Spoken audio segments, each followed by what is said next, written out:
Πάμε να σας δείξω πώς θα φτιάξετε τα πιο νόστιμα και υγιεινά κριτσίνια στο σπίτι σας.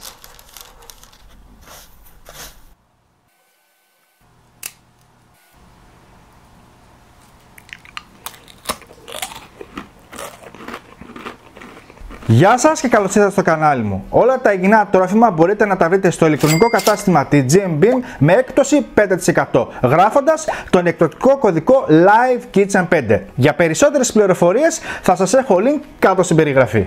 Σε ένα μπολ θα ρίξω 270 γραμμάρια νερό, 9 γραμμάρια ξηρή μαγιά, μία κουταλιά της σούπας μέλι, 50 γραμμάρια βιολογικό ταχίνι, 50 γραμμάρια βιολογικό έξτρα παρθένο ελαιόλαδο, μισό κουταλάκι του γλυκού baking powder, 1,5 κουταλάκι του γλυκού αλάτι, 150 γραμμάρια βιολογικό αλεύρι ολικής και ανακατεύουμε πάρα πολύ καλά.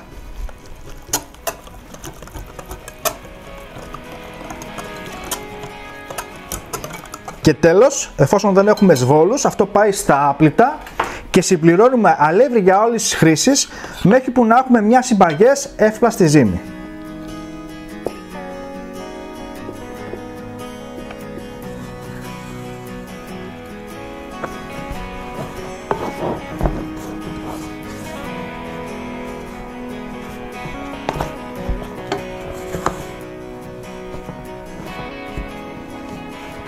Την ξύλινη κουτάλα δεν τη χρειάζομαι τώρα, πάει στα άπλυτα και θα συνεχίσω να ζυμώνω με το χέρι.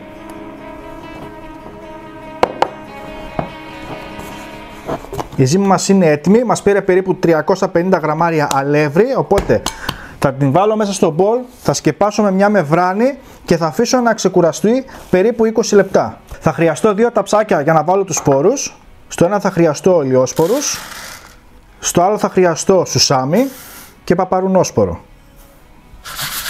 Ανακατεύουμε λίγο. Για να κολλήσουν οι σπόροι θα χρειαστούμε νερό και μέλι. Οπότε σε ένα μπολάκι 300 γραμμάρια νερό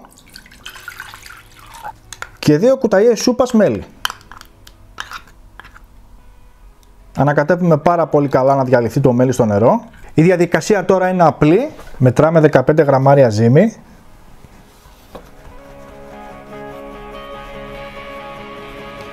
Θέλουμε το μπαστούνάκι να έχει αυτό το πάχος που σας δείχνω, λίγο πιο μεγάλο από τις παλάμες μας, και πάμε να το βουτήξω στο μέλι με το νερό και μετά απευθείας μέσα στο σουσάμι. Τινάζω λίγο να φύγει το περίσσιο νερό με το μέλι και με ένα κουταλάκι ρίχνω από πάνω το σουσάμι για να κολλήσει.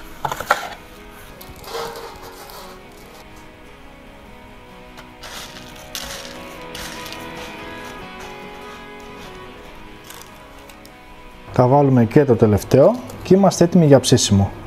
Και ψήνουμε σε προθερμασμένο φούρνο στον αέρα στους 150 βαθμούς για 10 λεπτά και μετά το γυρνάμε στους 100 βαθμούς και ψήνουμε για άλλα 20 με 25 λεπτά.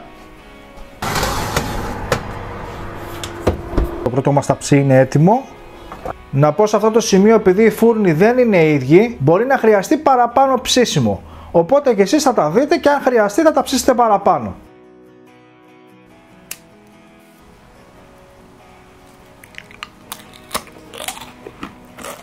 Αυτό ήταν το βίντεο, φίλοι μου, για σήμερα. Ελπίζω να σας άρεσε. Φτιάξτε όλοι αυτά τα κριτσίνια, υγιεινά κριτσίνια πεντανόστιμα, τραγανά. Εάν σας άρεσε το βίντεο, κάντε ένα like, κάντε μια κοινοποίηση για να το δουν οι φίλοι σας. Μέχρι το επόμενο βίντεο, να περνάτε καλά. Γεια σας.